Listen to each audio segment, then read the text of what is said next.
Glucose 6 phosphate आगे टूटेगा किसमें 1,6 सॉरी ग्लूकोज फ्रक्टोज 6 फॉस्फेट में, फ्रक्टोज 6 फॉस्फेट के बाद 1,3 1,6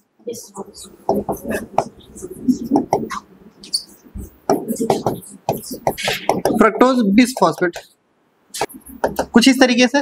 क्लियर। अब ध्यान सुनते हैं, हमारे पास क्या है कि ये इस तरीके से बनेगा, फिर आगे चल करके ये आगे कुछ और बनेगा, फिर ये आगे चल कर कुछ और बनेगा। अल्टीमेट 2 मॉलिक्यूल ऑफ क्या बनेंगे बताइए हमारे पास,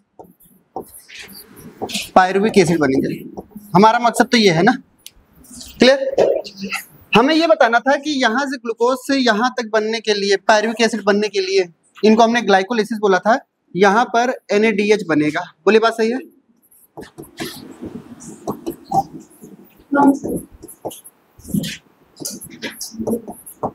क्लियर। NADH बनता था।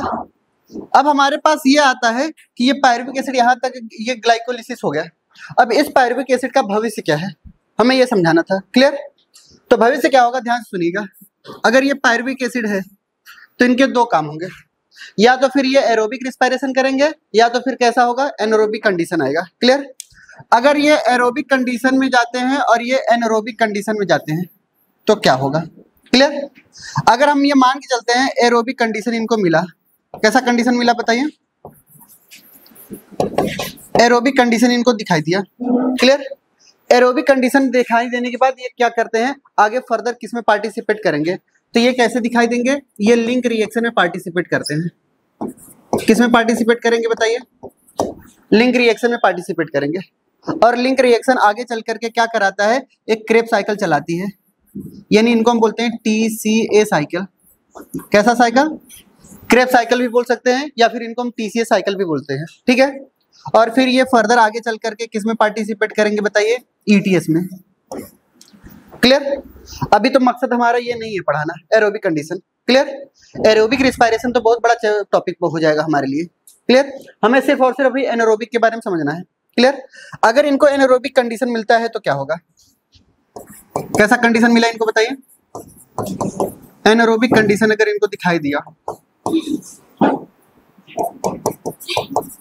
एनारोबिक कंडीशन के दौरान ये क्या करते हैं कि ये आगे चल करके फर्मेंटेशन करते हैं। क्या करते हैं, क्या करेंगे, फर्मेंटेशन करेंगे। क्लियर। और फर्मेंटेशन के दौरान होता क्या है, ध्यान से सुनिएगा। फर्मेंटेशन के दौरान ये क्या करते हैं, लैक्टिक एसिड बनाते हैं। क्या बनाते हैं, लैक्टिक एसिड बनाते हैं। और ये आगे चल करके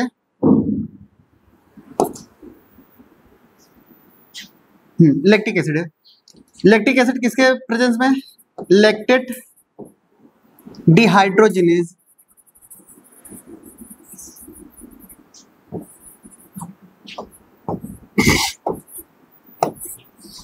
क्लियर। क्या बनाते हैं, डिहाइड्रोजिनेज, लैक्टेट डिहाइड्रोजिनेज के प्रेजेंस में क्या बनाएंगे, लैक्टिक एसिड। ये लैक्टिक एसिड बनेगा कहां पे हमारे, इन मसल्स के अंदर। ठीक है। और मसल्स के अंदर जब भी लैक्टिक एसिड बनता है तो ये हमें किसका एहसास दिलाता है, किसका एहसास दिलाता है, दर्द का एहसास दिलाता है। ठीक है। ये क्या करते हैं आगे ईस्ट के अंदर, ठीक है, यहां पर पायरुवेट डिहाइड्रोजिनेज एंजाइम्स पाई जाती है। कैसा, पायरुवेट डिहाइड्रोजिनेज अगर एंजाइम्स पाई जाती है तो ये क्या करती हैं, इथेनॉल बनाती हैं। क्या बनाती हैं बताइए, इथेनॉल बनाती हैं और प्लस CO2 भी रिलीज करेंगे कुछ अमाउंट में। क्लियर।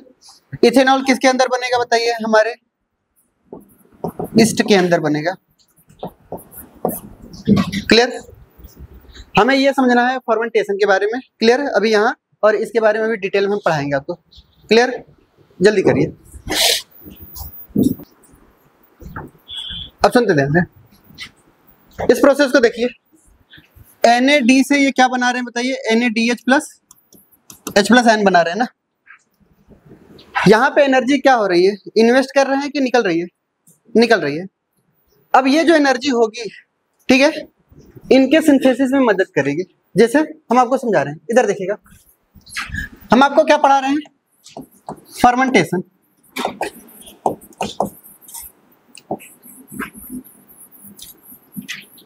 हम आपको फर्मेंटेशन पढ़ा रहे हैं। फर्मेंटेशन में हम दो तरीके के फर्मेंटेशन आपको पढ़ाए हैं। क्लियर? फर्मेंटेशन एक पहला कहाँ पे, हमारे मसल्स के अंदर।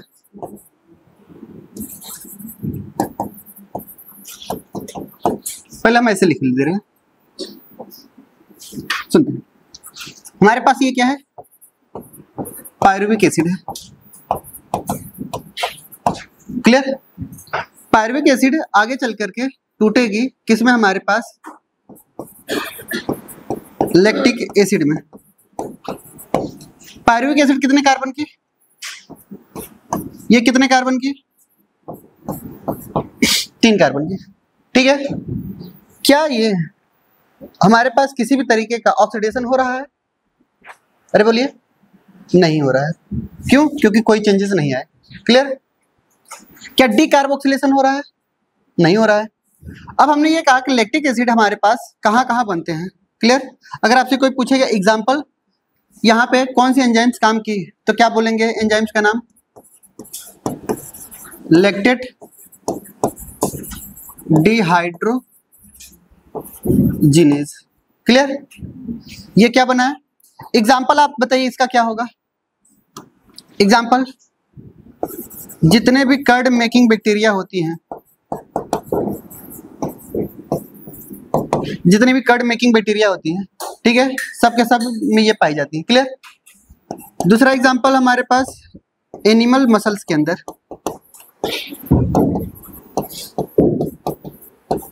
क्लियर? ये बनती हैं।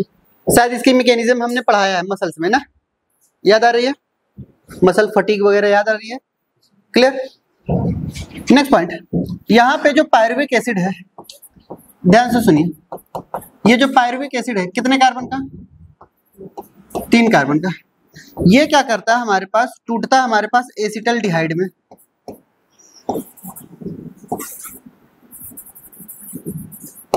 किसमें टूटा? एसिटल्डिहाइड में, और प्लस CO2 में ये टूट गया। क्लियर? यहाँ पे हमारे पास एंजाइम्स, हमारे पास यहाँ पे ये आगे फर्दर होती हैं किसमें? Alcohol dehydrogenase enzymes. कौन से एंजाइम्स बताइए? एल्कोहल डिहाइड्रोजिनेज एंजाइम्स की मदद से ये किसमें टूटती हैं? इथेनॉल में टूटती हैं। किसमें टूटती हैं? कितने कार्बन? 2 कार्बन, CO2 रिलीज हो जाती है। एग्जाम्पल बताइए क्या होगा?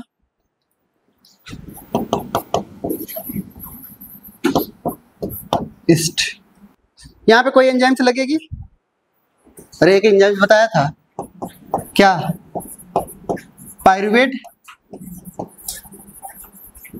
डिहाइड्रोजिनेज। क्लियर?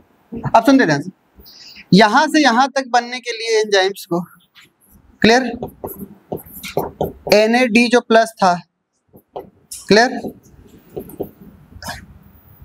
ये NADH खर्च हो जाएगा।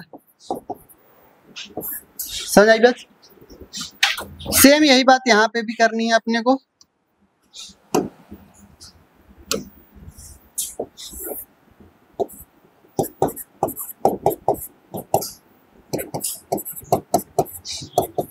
NADH जो एनर्जी बनी थी यहाँ पे खर्च हो रहा है। क्लियर?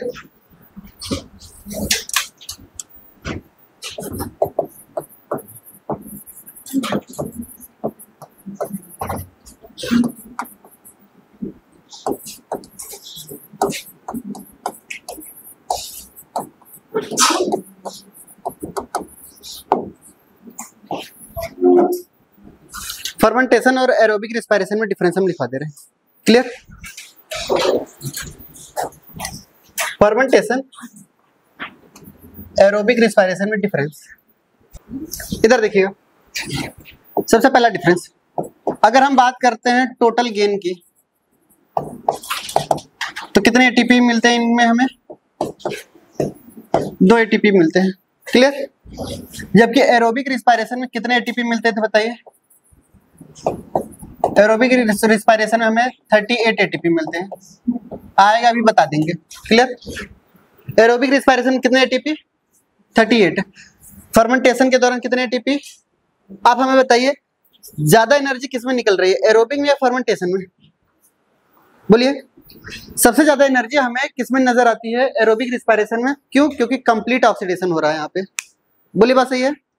यहाँ पे फर्मेंटेशन के दौरान क्या होता है बताइए? इनकम्प्लीट ऑक्सीडेशन होता है। कैसा ऑक्सीडेशन हो रहा है बताइए? इनकम्प्लीट ऑक्सीडेशन हो रहा है। और यहाँ पे क्या हो रहा है बताइए? कंप्लीट ऑक्सीडेशन हो रहा है।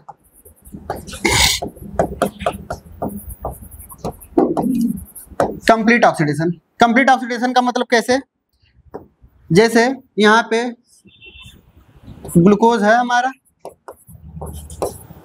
ग्लूकोज क्या किया? ऑक्सीजन के प्रेजेंस में 6CO2 6H2O प्लस 38 ATP दे दिया। बोले बात सही है? कंप्लीट ऑक्सीडेशन है कि नहीं? जबकि यही ग्लूकोज आगे चल करके जब लैक्टिक एसिड बना रहा है, क्लियर, फिर भी CO2 रिलीज करा रहा है, और जब हमारे पास इथेनॉल बना रहा है तब भी क्या कर रहा है? CO2 रिलीज कर रहा है। ठीक है, CO2 दोनों कंडीशन में रिलीज हो रहा है, यानी कंप्लीट ऑक्सीडेशन तो नहीं हो रहा होगा ना। क्लियर। साथ में कितने ATP दे रहा है? बस सिर्फ और सिर्फ 2 ATP दे रहा है। कितने ATP दे रहा है बताइए? 2 ATP। लॉस है कि नहीं है? क्लियर। सेकेंड पॉइंट हमारे पास, आगे बढ़ते हैं। ये तो कंप्लीट ऑक्सीडेशन की बात हो गई। नेक्स्ट पॉइंट आता है हमारे पास, जो एनर्जी है, ध्यान सुनिएगा। एनसीईआरटी की लाइन क्या कहती है? जो टोटल एनर्जी ग्लूकोज के अंदर स्टोर्ड होती है उसका सिर्फ और सिर्फ 7% से भी कम एनर्जी ये देता है। हमने क्या बोला? Less than 7% energy stored in glucose. जो ग्लूकोज के मॉलिक्यूल में एनर्जी स्टोर्ड है उसका कितना परसेंट बताइए? उसका कितना परसेंट? 7% से भी कम एनर्जी रिलीज होता है। बात समझ आई? जबकि यहाँ पे मैक्सिमम एनर्जी रिलीज होती है, जबकि इनमें मैक्सिमम एनर्जी क्या होती है बताइए? रिलीज होती है। इनमें मैक्सिमम एनर्जी रिलीज होती है। क्लियर। दूसरा पॉइंट, इनके साथ साथ ये टॉक्सिक सब्सटेंस भी रिलीज करती हैं। क्या करती हैं? यानी टॉक्सिक प्रोडक्ट भी बनते हैं।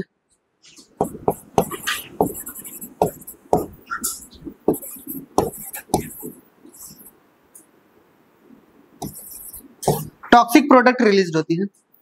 जहरीले पदार्थ कौन कौन से हमारे पास? नंबर 1 पे लैक्टिक एसिड, ये जहर है। बोले बात सही है? लैक्टिक एसिड क्या है हमारे लिए? जहर का काम करता है। ठीक है, और इसी की वजह से क्या होता है? हमें दर्द होता है। ठीक है, और इसी दर्द की दवा भी है हमारे पास, क्या? इथेनॉल। समझ आई बात?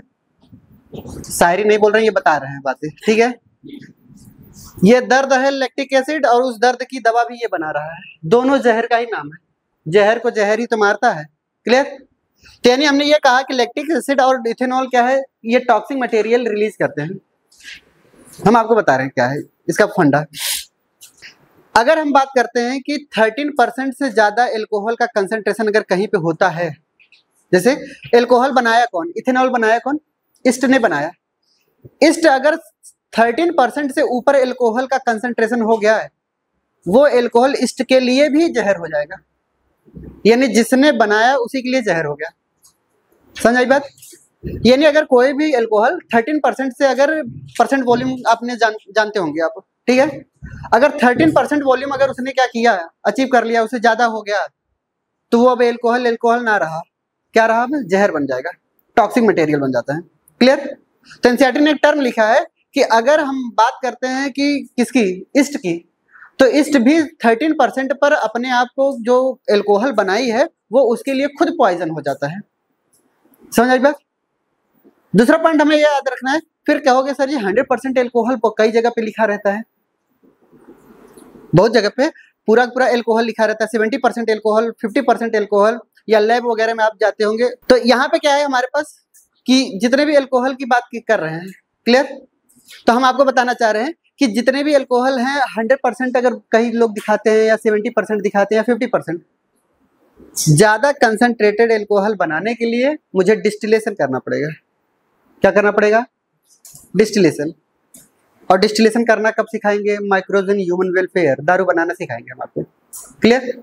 तो यहाँ पे सिर्फ और सिर्फ हमें ये बताना था कि यहाँ पे टॉक्सिक मटेरियल क्या बन रहा है, और टॉक्सिक मटेरियल अगर ये इथेनॉल है 13% अगर ज्यादा होता है, वो खुद पॉइजन का काम करता है, चाहे ईस्ट हो चाहे एनिमल्स हो चाहे जो भी हो। जो बना रहा है उसके लिए जहर काम कर गया, हम तो कौन खेत की मूली। समझ आई बात?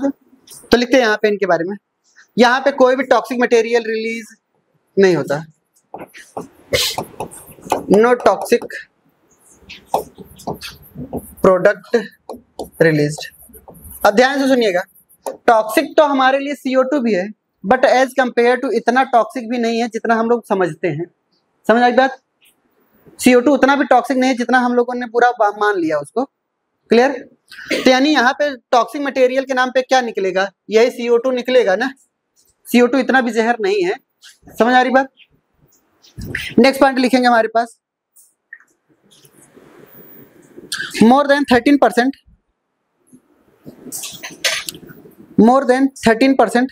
इसी में इथेनॉल की ही बात कर रहे हैं, ठीक है। मोर देन 13% या एट 30%, ठीक है। 30 नहीं बोल रहे, 13, ठीक है। 13% कंसंट्रेशन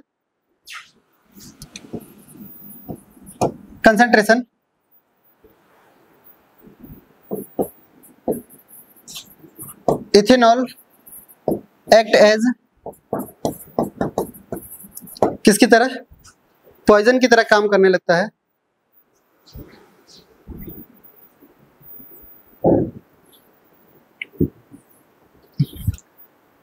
पॉइजन इटसेल्फ फॉर किसके लिए? इटसेल्फ फॉर ईस्ट के लिए, ठीक है। ईस्ट के लिए खुद जहर का काम कर जाएगा वो 13% पर या 30% से ज्यादा। कई जगह पे 13% भी लिखा है, ठीक है, तो हम 30% पर भी लिख सकते हैं, क्लियर। ये जहर का काम करने लगता है,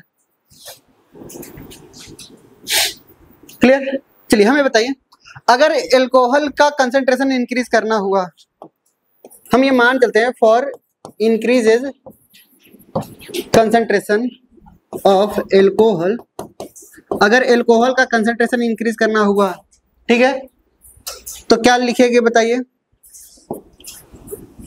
फॉर्म्ड बाय, कैसे बनेगा बताइए? कंसंट्रेशन इंक्रीज कैसे होगा? Distillation process. और डिस्टिलेशन प्रोसेस करने के लिए आपको राउल्ट्स लॉ आना चाहिए। एक और डिफरेंस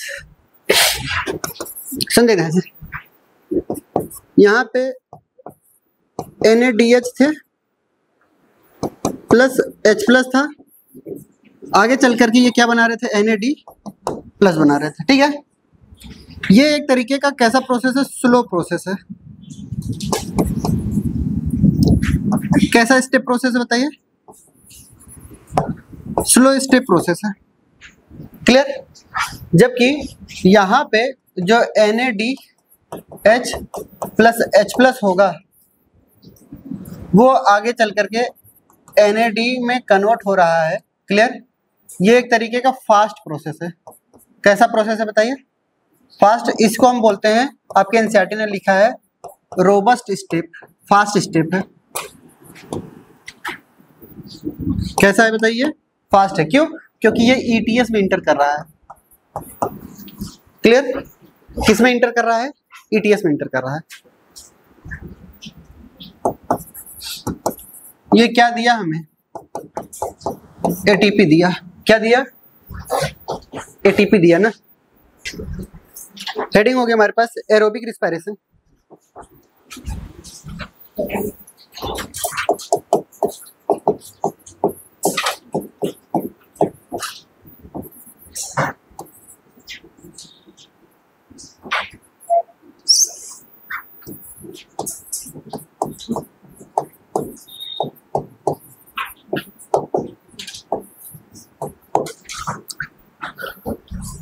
एरोबिक रिस्पायरेशन,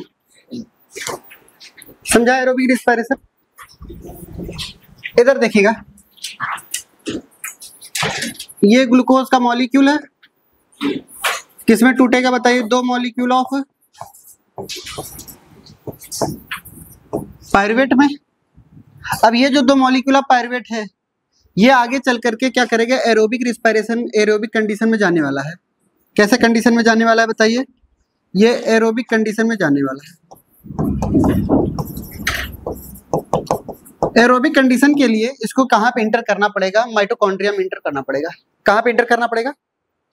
माइटोकॉन्ड्रिया में इंटर करना पड़ेगा। देखिए ध्यान से, माइटोकॉन्ड्रिया में, ये हमारे पास माइटोकॉन्ड्रिया, क्लियर? और ये माइटोकॉन्ड्रिया कैसी मेम्ब्रेन है हमारे पास बताइए? डबल मेम्ब्रेन है।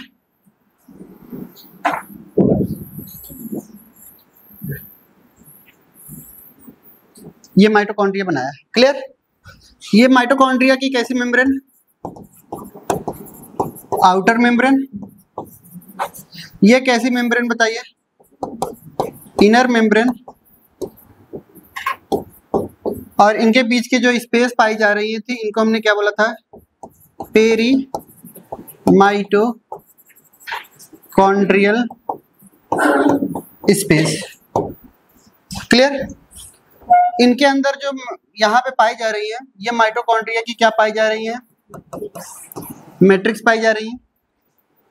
अब ये जो हमारे पास पायरुविक एसिड है, ये पायरुविक एसिड अब इनमें इंटर करेगा। ये पायरुविक एसिड इनमें इंटर किया, ये पायरुविक एसिड इनके अंदर इंटर किया, और ये 3 कार्बन का मॉलिक्यूल है। ये इंटर करने के बाद कई सारे रिएक्शन लिंक रहते हैं। क्या बोला? कई सारे रिएक्शन लिंक रहते हैं, और इस लिंक रिएक्शन में हमारे पास एक प्रोडक्ट होता है, उसको हम बोलते हैं एसिटाइल कोलिन, ठीक है? Acetyl coenzymes.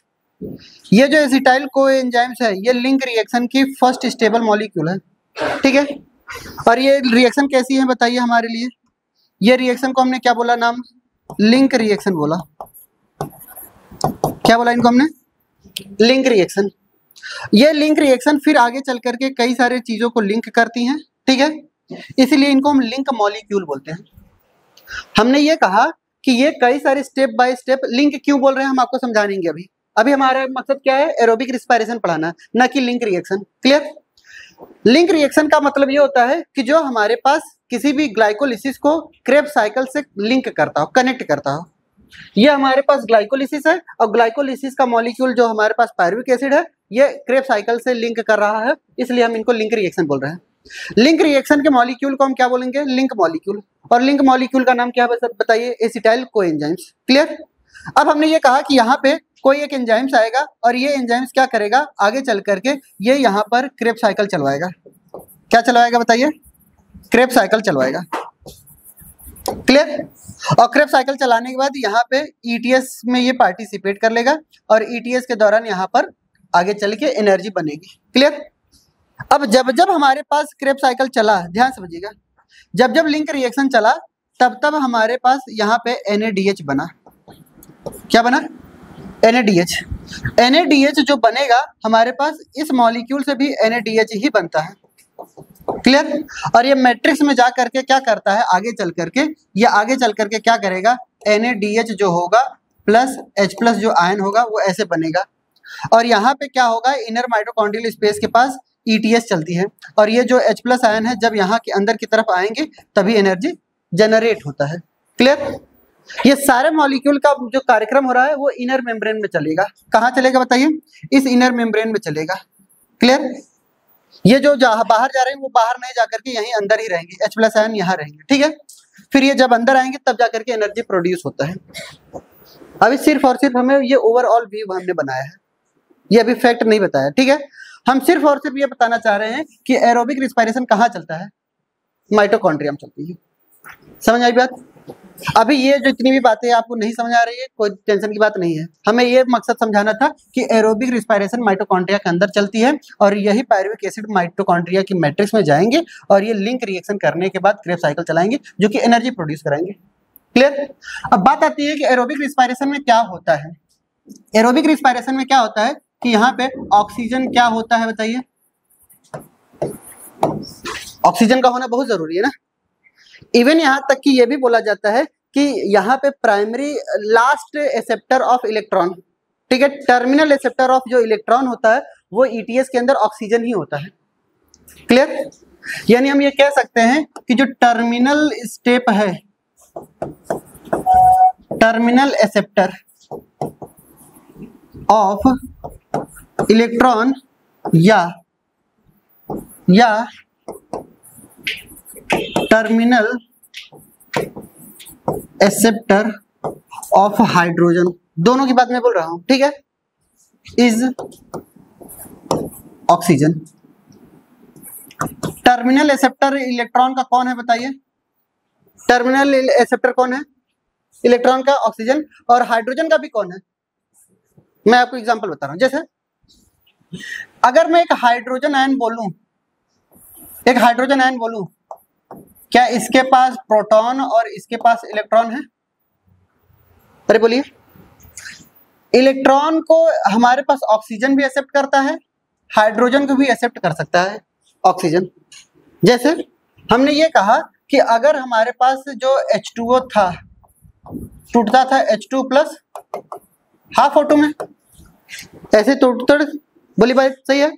यहां पर ये जो बातें की जा रही है 2H प्लस 2 इलेक्ट्रॉन, ऐसे लिख सकता हूं कि नहीं मैं? यही रिएक्शन को अगर मैं उल्टा कर दूं कि अगर हमने ये कहा कि हमारे पास एक हाफ ऑक्सीजन है, हाफ ऑक्सीजन का मतलब क्या है? हाफ O2 का मतलब एक ऑक्सीजन, बोली बात सही है। अगर इस ऑक्सीजन ने किसको किसको एक्सेप्ट किया? क्लियर? 2H प्लस को एक्सेप्ट किया और 2 इलेक्ट्रॉन को, यानी ये टोटल किसको एक्सेप्ट किया बताइए? ये टोटल किसको एक्सेप्ट कर रहा है बताइए? किसको एक्सेप्ट कर रहा है? हाइड्रोजन को, बोलिए बात सही है। तब जाकर के ये क्या बनाता है? H2O बना रहा है। क्या बना रहा है? H2O बना रहा है। तो ये ऑक्सीजन हाइड्रोजन का एक्सेप्टर है या नहीं है? बोलिए बात सही है। ये हाइड्रोजन हमारे पास, ये ऑक्सीजन हाइड्रोजन का एक्सेप्टर है या नहीं है? अरे बोलिए, है ना? तो सेम चीजें हम आपको बताना चाह रहे हैं। चाहे मैं हाइड्रोजन लूं, सपोज दैट हम आपको एक बात बता रहे हैं, जैसे हमने ये कहा कि हम आपको एक रिमोट दे रहे हैं, अब इसके अंदर जो सेल होगा वो तो अपने आप आपको मिल जाएगा ना। सेम यही बात अगर मैं आपको हाइड्रोजन दूं, इलेक्ट्रॉन कहीं भागेगा क्या? नहीं। यही चीजें हम आपको बताना चाह रहे हैं कि अगर आप हाइड्रोजन एटम देते हैं तो इलेक्ट्रॉन अपने आप उसमें रहेगा ना, इलेक्ट्रॉन आगे आगे भागेगा किसी भी हाइड्रोजन एटम में। क्लियर? इसीलिए हमने कहा कि ये जो ऑक्सीजन होता है हाइड्रोजन का और इलेक्ट्रॉन का दोनों का एक्सेप्टर है। अगर मैंने हाइड्रोजन बोल दिया तो इलेक्ट्रॉन अपने आप होगा हाइड्रोजन एटम में। क्लियर? करिए जल्दी, हो गया। चलिए आगे बढ़ते हैं। अब सुन ध्यान से, इधर देखिएगा, हेड निकालते हैं हमारे पास।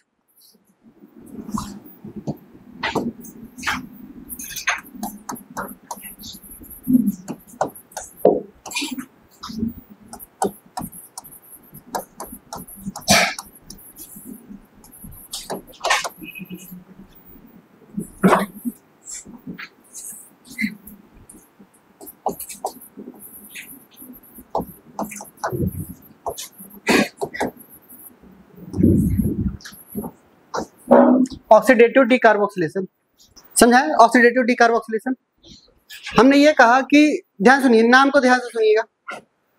ऑक्सीडेटिव का मतलब क्या समझते हैं बताइए आप?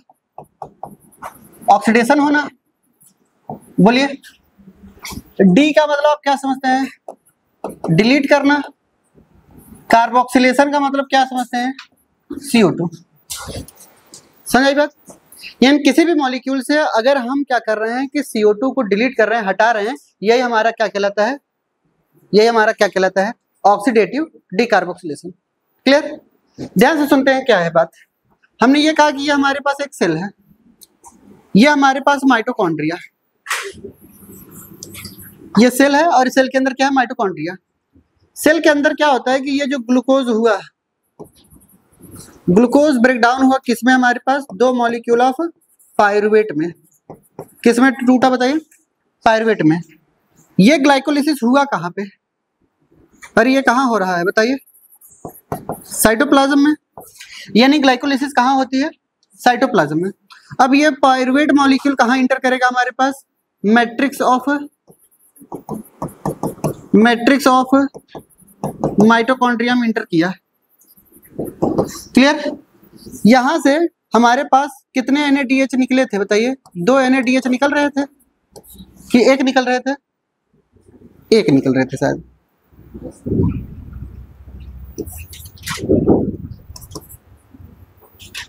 दो निकल रहे थे क्या? 2 2 4 6, हाँ 2 निकल रहे थे। ठीक है, 2 निकल रहे थे। अब हमने ये कहा कि यहाँ पे 2 मॉलिक्यूल ऑफ NADH निकले। क्लियर? ये भी इंटर करेंगे कहाँ पे? हमारे पास माइटोकॉन्ड्रिया में इंटर करेंगे। क्लियर? अब इनके अंदर की कहानी हमें समझाना है। क्लियर?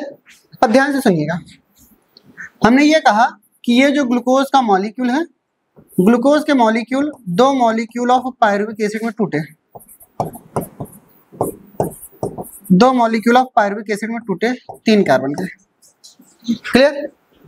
यहाँ पे हमारे पास एक एंजाइम्स की जरूरत पड़ती है। क्लियर? इस एंजाइम की जरूरत पड़ती है। इस एंजाइम का नाम है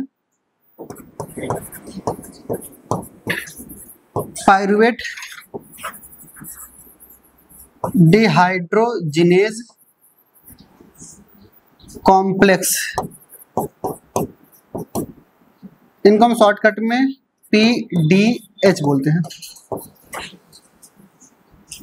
क्लियर?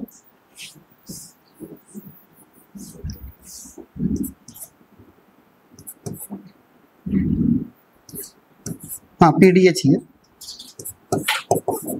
PDH complex. क्लियर? ये क्या एंजाइम्स होती है? ये एंजाइम्स इनको क्या करती है? ये एंजाइम्स इनको एसिटाइल को एंजाइम्स में तोड़ती हैं और प्लस CO2 को रिलीज कर दिया, डिलीट किया। यानी यहाँ पे एसिटाइल को एंजाइम्स कितने कार्बन की बताइए? 2 कार्बन की, 1 कार्बन हट गया तो डीकार्बोक्सिलेशन हुआ कि नहीं हुआ? अरे बोलिए। दूसरा पॉइंट, जब ये चीजें हो रही होती हैं यहाँ पे कुछ हमारे पास क्या पाए जाते हैं? आयंस पाए जाते हैं जो इनके काम में मदद करते हैं। क्लियर? पहला आता है हमारे पास फैक्टर मैग्नीशियम आयन। इनमें कौन मदद करता है? मैग्नीशियम आयन मदद करता है। एक आयंस के जगह पे हमारे पास TTP भी मदद करते हैं। थायमिन, ठीक है, TPP है। ठीक है, TPP। फिर उसके बाद आता है हमारे पास क्या? मैग्नीशियम लाइपोएट। ये 2 आपके एनसीईआरटी में नहीं दिया है, TPP और लाइपोएट। क्लियर? ये 2 आपके एनसीईआरटी में नहीं दिया है। ये हमारे पास क्या प्रेजेंट होते हैं? ये हमारे पास मैट्रिक्स में प्रेजेंट होते हैं। किसके? माइटोकॉन्ड्रिया के। और यही क्या करते हैं? ऑक्सीडेटिव डीकार्बोक्सिलेशन कराने में मदद करते हैं। क्लियर? क्या क्या प्रेजेंट है बताइए? मैग्नीशियम आयन प्रेजेंट है, TPP मदद कर रहे हैं, और कौन सा? लाइपोएट मदद कर रहे हैं। क्लियर?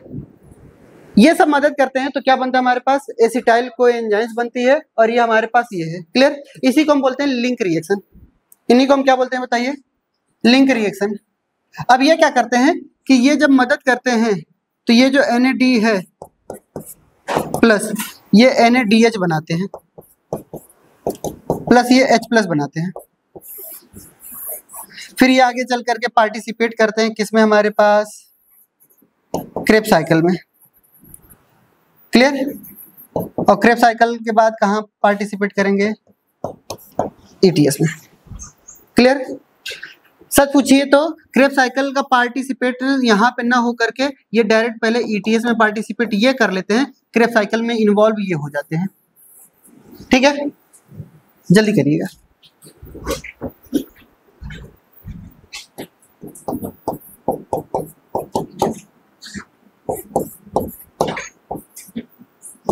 कितने हो गए? 5 हो गए क्या? आपके एनसीईआरटी ने ये दिया है। आपके एनसीईआरटी का पॉइंट देख लीजिएगा। मैग्नीशियम वाला दिया है, NAD+ दिया है, कोएंजाइम्स दिया है। ठीक है, ये TPP और लाइपोएट आपके एनसीईआरटी में नहीं दिया है। अब सुन एक तरफ से एक तरफ बातें सुनेंगे। क्लियर? इधर देखिएगा। अगर ऑक्सीडेटिव डीकार्बोक्सिलेशन को, पहला पॉइंट यहाँ पे, आल्सो कॉल्ड एज, जल्दी करिएगा, आल्सो कॉल्ड एज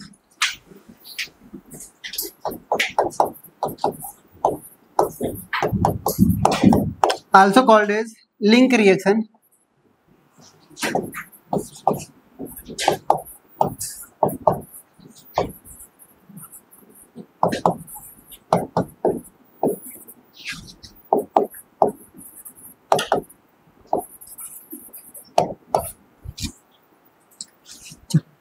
इनको क्या कहा जाता है? लिंक रिएक्शन भी बोला जाता है। क्यों? क्योंकि ये लिंक करती हैं किसको? ग्लाइकोलिसिस और क्रेब्स साइकिल को। किसको किसको लिंक कर रही है बताइए? ग्लाइकोलिसिस और क्रेब्स साइकिल को आपस में ये लिंक करती हैं। ठीक। दूसरा पॉइंट,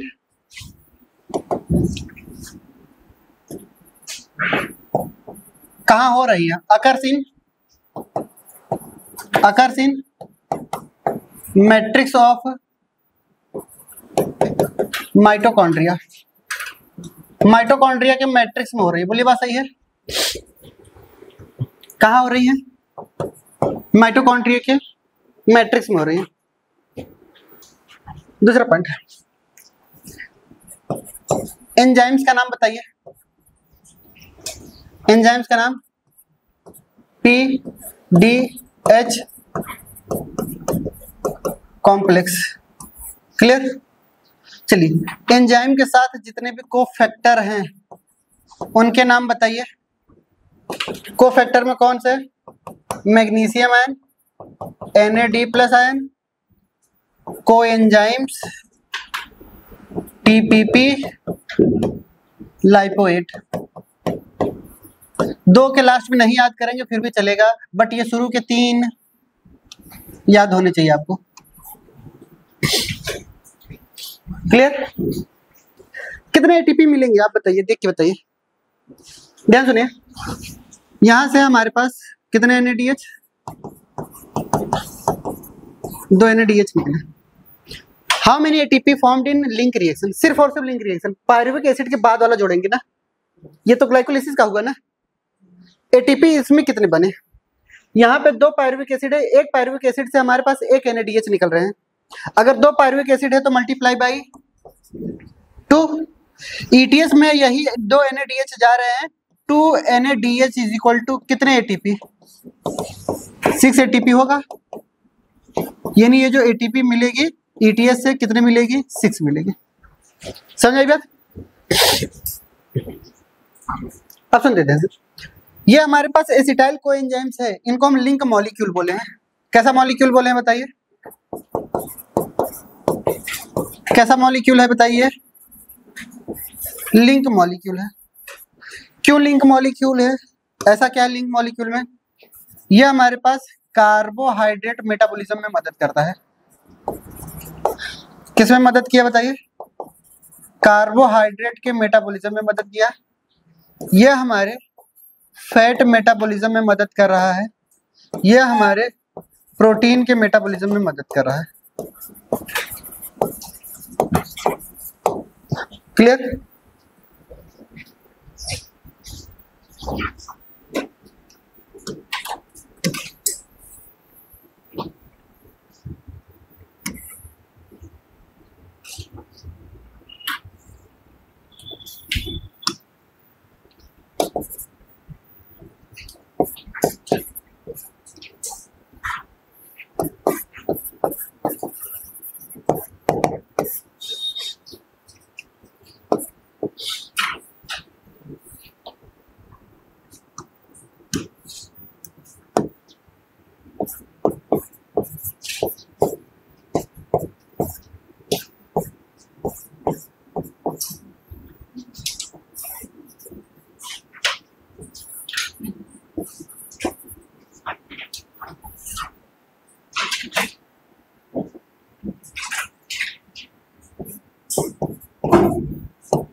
जल्दी करिए।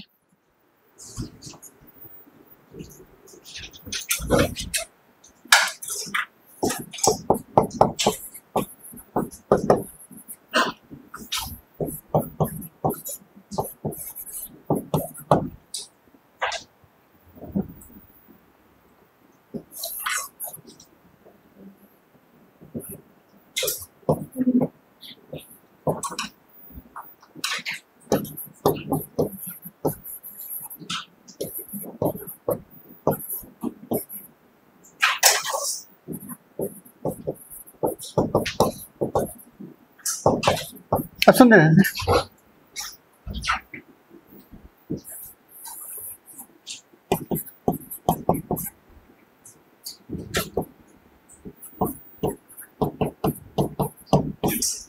जल्दी करिए।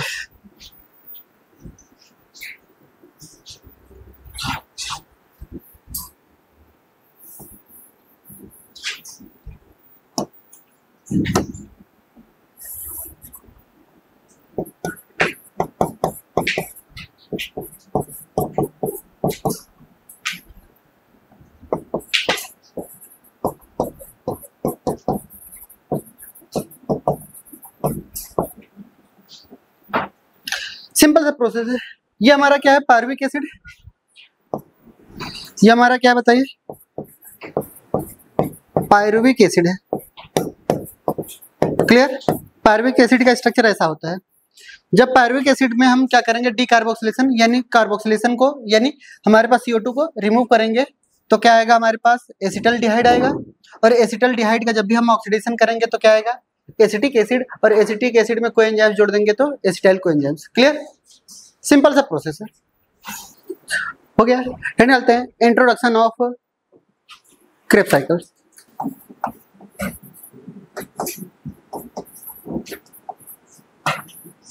हेडिंग डालते हैं हमारे पास, introduction of Krebs cycle. Krebs cycle की इंट्रोडक्शन करा दें। क्लियर? ध्यान सुनते हैं। सबसे पहला पॉइंट याद रखना है, आल्सो कॉल्ड एज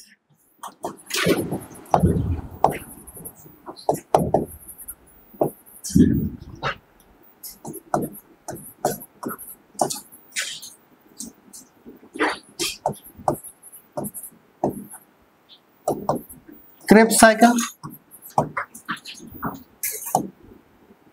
या TCA साइकिल या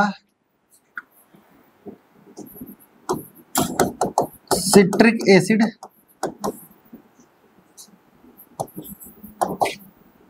साइकिल। इनका क्रेब्स साइकिल क्यों नाम पड़ा, क्योंकि एक साइंटिस्ट थे हैंस क्रेब, उन्होंने दिया था। चलिए बताइए, पहला क्वेश्चन का आंसर, क्रेब्स साइकिल का क्रेब साइकिल नाम क्यों पड़ा, क्योंकि जो साइंटिस्ट खोजे थे उनका नाम क्या था, हांस क्रेब। क्लियर? इनको TCA साइकिल क्यों बोला गया, TCA का मतलब होता है ट्राई, C का मतलब होता है कार्बोक्सिलिक, A का मतलब होता है एसिड, यानी ऐसा साइकिल जिसमें हमारे पास 3 COOH कार्बोक्सिलिक ग्रुप हो।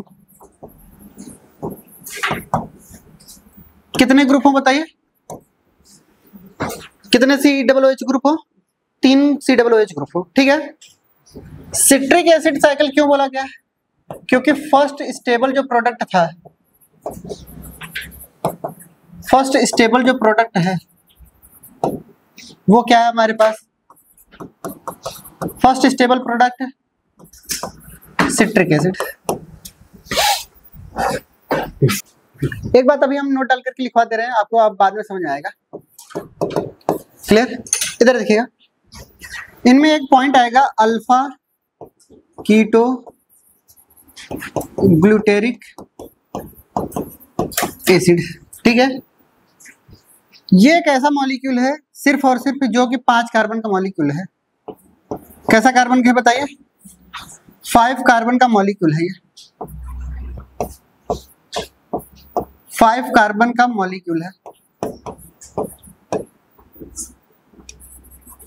मॉलिक्यूल इन क्रेब्स साइकिल। इकलौता एक ऐसा मॉलिक्यूल है जो 5 कार्बन का है, बाकी मैक्सिमम 6 कार्बन के और 4 कार्बन के मिलेंगे आपको। मैक्सिमम कितने कार्बन के नहीं मिलेंगे बताइए? 6 कार्बन के और 4 कार्बन के मिलेंगे। क्रेब्स साइकिल हम याद करके सुना देंगे आपको, ठीक है? आपको ट्रिक याद रखना है, क्लियर? और ये ट्रिक है, ऐसा भी नहीं है कि जैसे कि हर जगह फेल हो जाए, ठीक है? हर जगह ये काम आएगा। कई सारे ऐसे ट्रिक होते हैं जो भूल जाते हैं, मैक्सिमम हम ट्रिक तो बताते नहीं, क्लियर? क्योंकि हम कहीं ना कहीं उसके एक्सेप्शन आ जाते हैं, बट इसके एक्सेप्शन नहीं आएंगे, ध्यान से सुनेंगे तो, clear?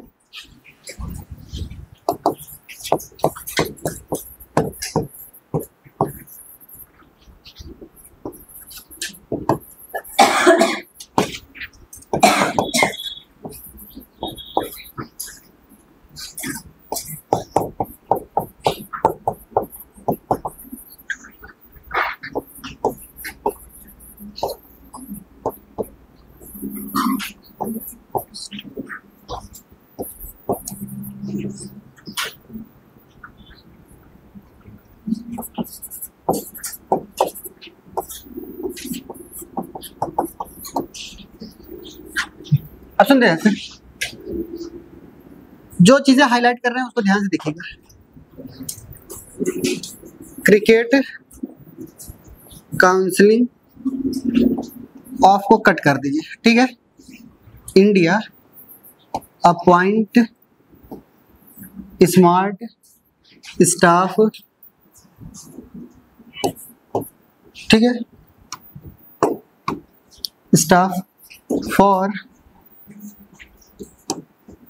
For main office,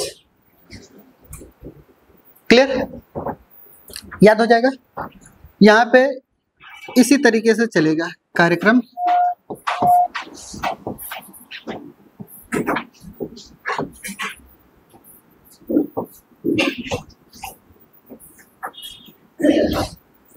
clear? और सुन देखिए, हमारे पास ग्लाइकोलिसिस से जो भी टूटेंगे, 2 मॉलिक्यूल ऑफ पायरुविक में टूटेंगे। 2 मॉलिक्यूल ऑफ पायरुविक में टूटने के बाद वो एसिटिल कोएंजाइम्स में आएंगे। एसिटाइल कोएंजाइम्स में आने के बाद सबसे पहला जो स्टेबल प्रोडक्ट बनेगा वो क्या बनेगा बताइए? Citric acid. समझ आई बात?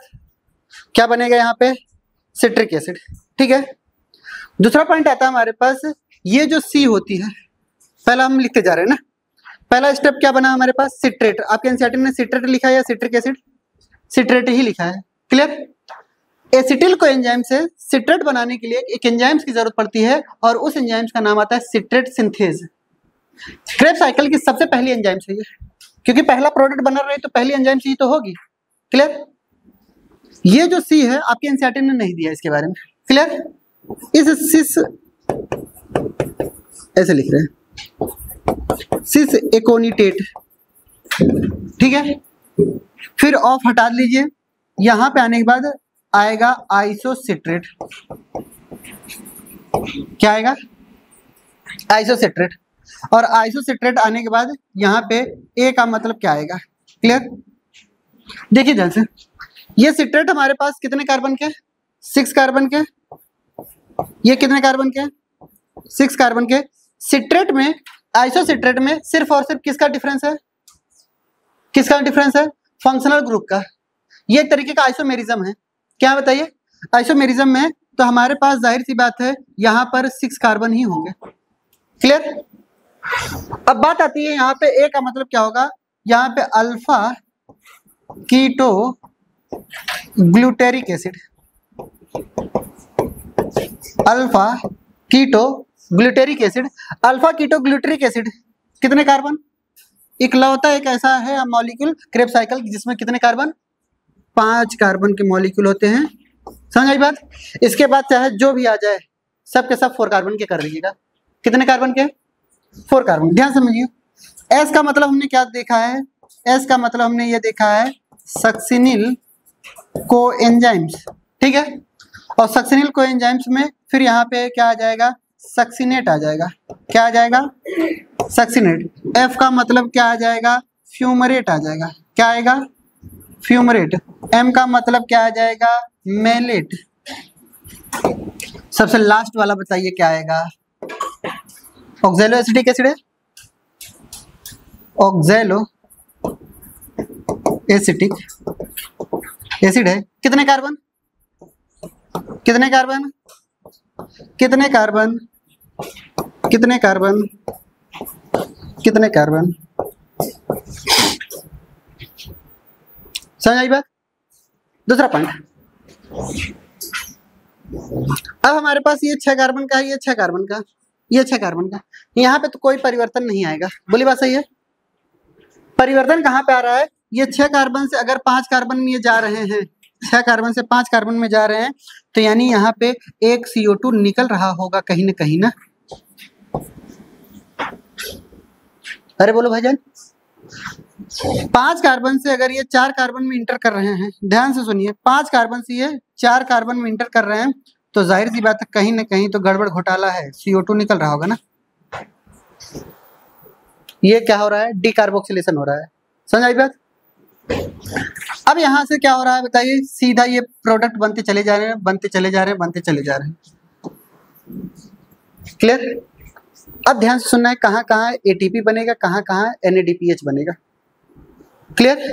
NADPH और FADPH कहाँ कहाँ बनता है, देखिए ध्यान, यहाँ पे इंडिया में N है, अरे बोलिए, यहाँ N है, तो समझ जाइएगा यहाँ पे NADH बनेगा, क्लियर। हर एक जगह पे ऐसे ही आएंगे आपके, क्लियर। कहाँ कहाँ हमारे पास, जैसे स्टाफ में 2 F हैं, यहाँ पे 2 FADH2 बनते हैं, समझ आई बात। यहाँ पे 2 F आए तो समझ जाइए यहाँ पे FADH2 बनेगा, यहाँ पे पहले इतना बना लीजिए, नहीं तो गोबर हो जाएगा ना। इसी में हम आपको समझाएंगे, सारे ट्रिक बताएंगे, स्पेलिंग में उनके सारी चीज छिपी हुई है। जहाँ पे जिसके जगह पे अगर N दिखाई दे रहा है स्पेलिंग में, वहाँ NADH बनेगा, और जिसके स्पेलिंग में, वर्ड के स्पेलिंग में हमारे पास क्या नजर आ रहा है, F नजर आ रहा है, तो वहाँ पे FADH बनेगा। इधर देखिएगा, इंडिया में N है तो क्या बनेगा यहाँ पे, NADH, ठीक है। अपॉइंटेड में N है, डीकार्बोक्सिलेशन के दौरान यहाँ पे क्या बनेगा, NADH, क्लियर। यहाँ सक्सिनल कोएंजाइम्स है, यहाँ पे A आ रहा है, यहाँ पे ATP बनेगी,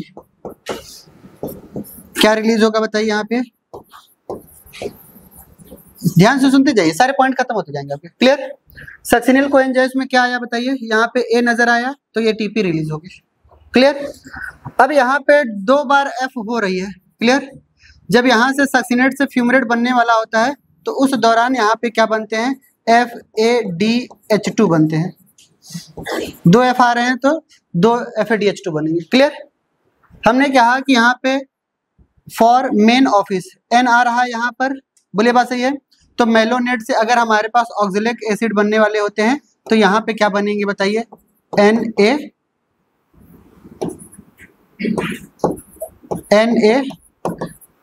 बनेंगे, समझ आई बात।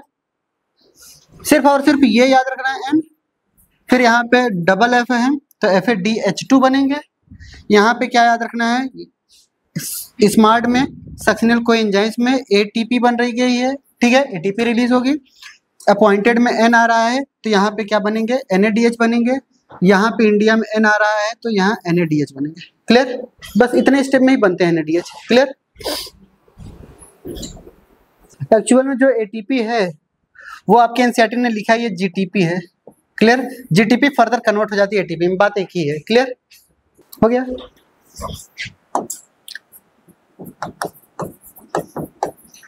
एनसीईआरटी की लाइन सुनिए, आप खुद बताते जाएंगे। कितने CO2, देख के बताओ कितने CO2, कितने CO2 निकल रहे हैं, 2 CO2। ध्यान से सुनते जाइए, कितने NADH, नंबर ऑफ NADH कितने,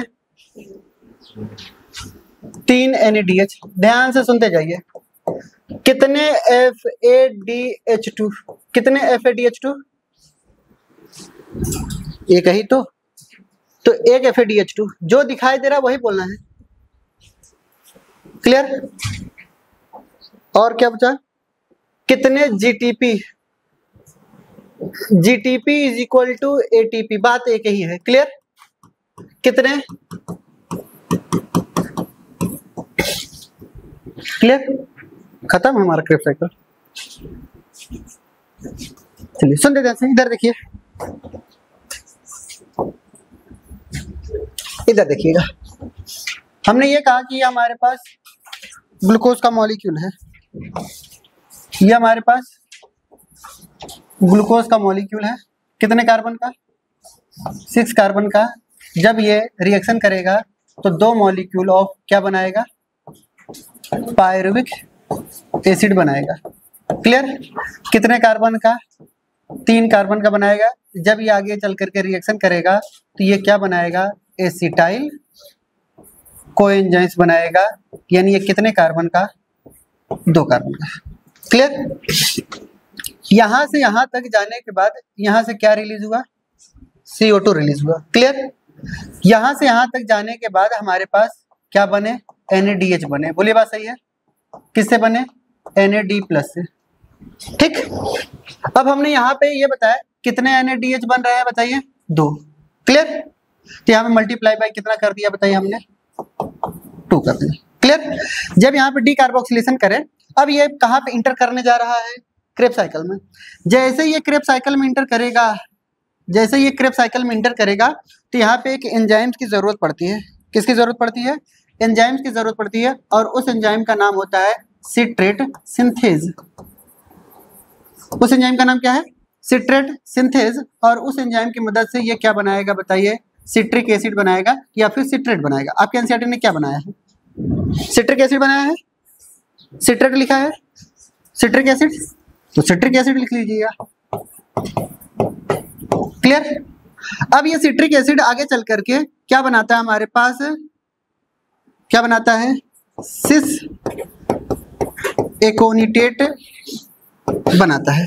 क्लियर, सिस एकोनिटेट से हमारे पास आइसो सिट्रिक एसिड बनेगा।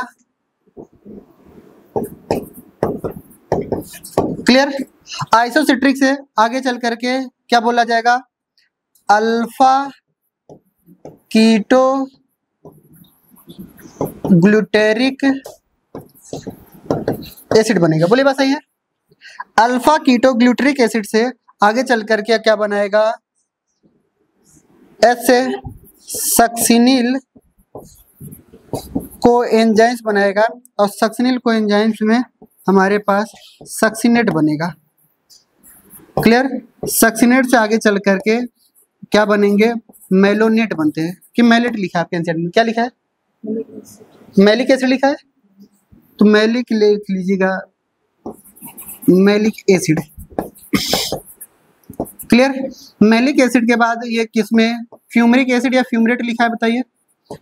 जब हर जगह एसिड लिख रहा है तो फ्यूमरिक ही लिखेगा, फ्यूमरेट लिखा है। फिर उसके बाद आता है हमारे पास फ्यूमरिक के बाद ऑक्सैलो एसिटिक एसिड ना,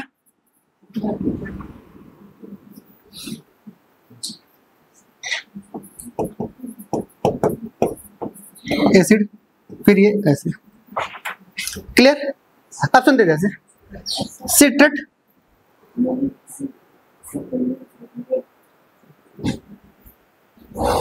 smart staff for main office, हाँ सही है, भूल गया क्या, smart staff for main office ना।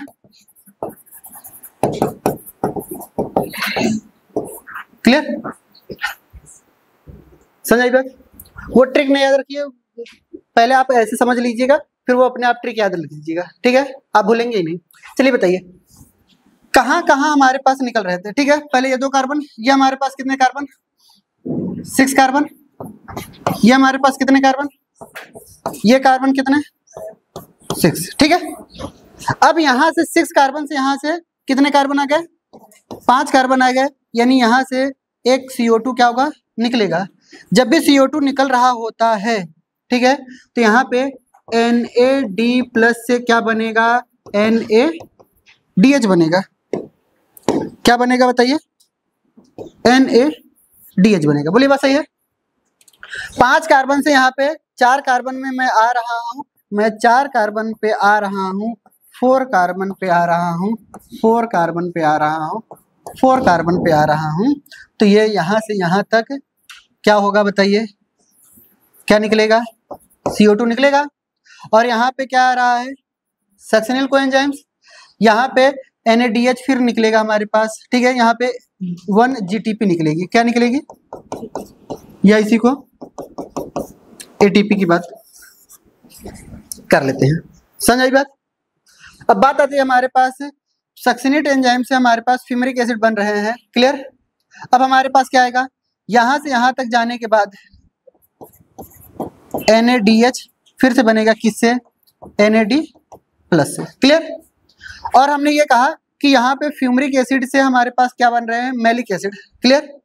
तो यहाँ पे क्या आ रहे हैं, फ्यूमरिक एसिड, क्लियर।